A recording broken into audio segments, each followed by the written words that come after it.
Hey, what's up, Alpha Gang?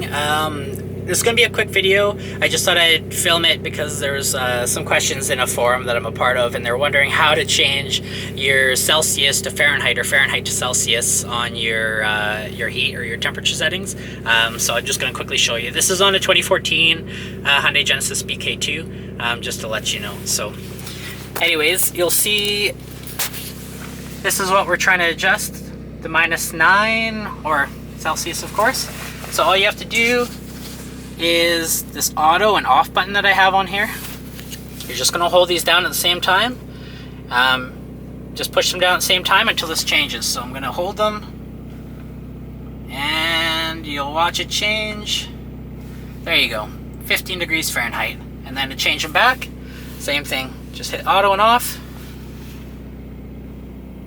And back to Celsius.